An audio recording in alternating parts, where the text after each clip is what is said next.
बिस्मिल्लाहिर्रहमानिर्रहीम। अस्सलामु अलैकुम डियर स्टूडेंट्स। अब हम डिस्कस करेंगे C6 axis of rotation, that is also called six fold axis of symmetry. अगर किसी मॉलिक्यूल या आयन को 60 डिग्री के एंगल पर रोटेट किया जाए और इस रोटेशन के बाद ये स्पीशी इनडिस्टिंग्विशेबल कॉन्फ़िगरेशन में आ जाए तो हम कहेंगे कि इस मॉलिक्यूल में C6 axis of symmetry present है और इसका ऑर्डर ऑफ रोटेशन 6 कहा जाएगा। क्यों? कि इस मॉलिक्यूल को 6 टाइम अगर 60 डिग्री पे रोटेट किया जाए, 6 दफ़ा इस मॉलिक्यूल को अगर 60 डिग्री पे रोटेट किया जाए तो ये मॉलिक्यूल आइडेंटिकल कॉन्फ़िगरेशन में आ जाएगा।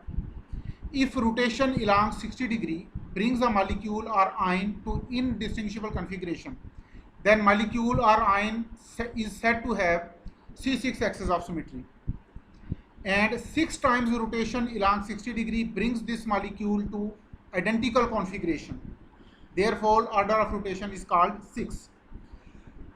ऑर्डर ऑफ रोटेशन का मतलब है 360 डिग्री को हम डिवाइड कर देंगे एंगल ऑफ रोटेशन से, और इस केस में एंगल ऑफ रोटेशन है 60 डिग्री।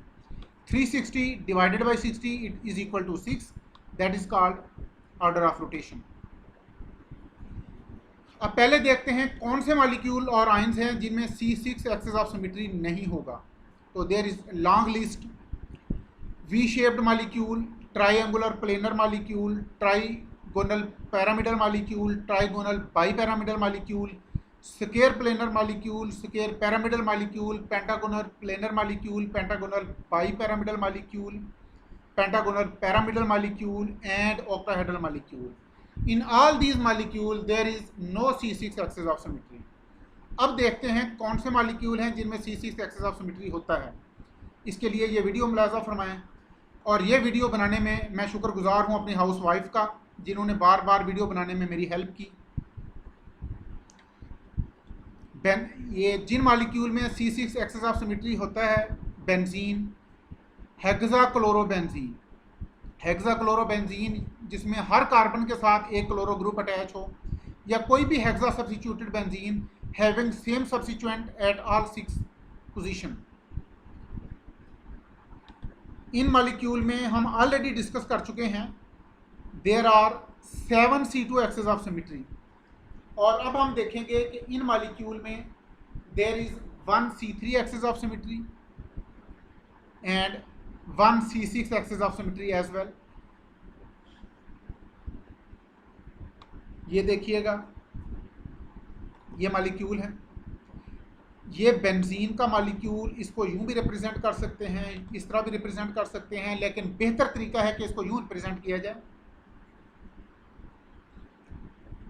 तो ये इस वीडियो में मुलाहिजा फरमाएं।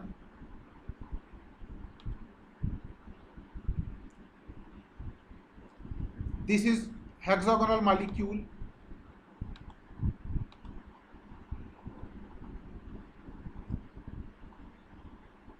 अब ये इसमें इस मॉलिक्यूल को मैंने 60 डिग्री के एंगल पर रोटेट किया है, तो ये मॉलिक्यूल इनडिस्टिंग्विशेबल कॉन्फ़िगरेशन में है। दोबारा देखिएगा,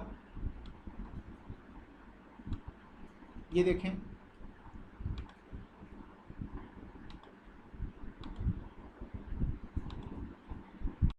ये देखिए, इस एक्सेस के अलांग मैंने मॉलिक्यूल को 60 डिग्री पे रोटेट किया, मॉलिक्यूल इनडिस्टिंग्विशेबल कॉन्फ़िगरेशन में आ गया। अब इसी एक्सेस के अलांग ये देखें, जो एटम यहाँ पर था, जो यहाँ पर था वो यहाँ आ गया, यहाँ वाला यहाँ आ गया, यहाँ वाला यहाँ आ गया, एंड सो ऑन। अब वंस अगेन मैंने 60 पर रोटेट किया, मॉलिक्यूल फिर इनडिस्टिंग्विशेबल कॉन्फ़िगरेशन में है।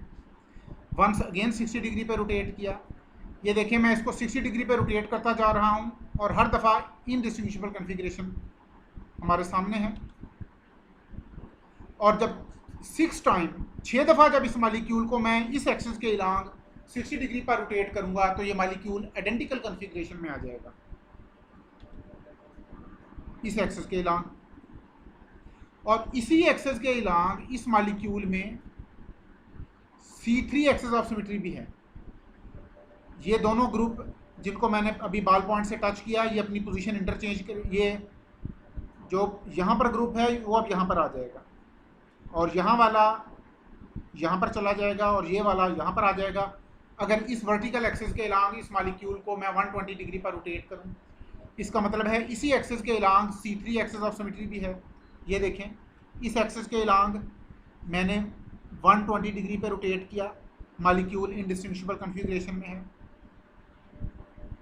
और इसी एक्सिस के अलोंग वंस अगेन 120 डिग्री पर रोटेट किया, और इसी एक्सिस के अलोंग वर्टिकल एक्सिस के अलोंग वंस अगेन 120 डिग्री पर रोटेट किया, तो इस मॉलिक्यूल में there is one C3 axis of symmetry and there is one C6 axis of symmetry along the vertical axis. और प्रीवियस लेक्चर्स में हमने देखा था कि इसी एक्सिस के अलोंग एक C2 एक्सिस ऑफ सिमेट्री भी है। और overall in this molecule there are 7 C2 axis of symmetry,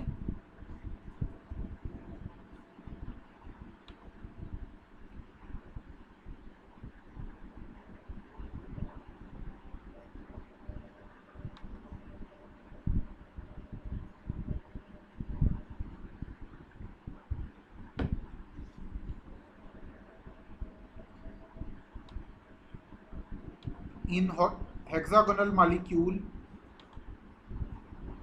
चाहे ये अनसब्स्टिट्यूटेड हो या हेक्सा सब्स्टिट्यूटेड हो। ये देखें, ये एग्जांपल है अनसब्स्टिट्यूटेड बेंजीन की। हमारे लेफ्ट साइड पर अनसब्स्टिट्यूटेड बेंजीन है, राइट साइड पर हेक्सा सब्स्टिट्यूटेड बेंजीन है। In both cases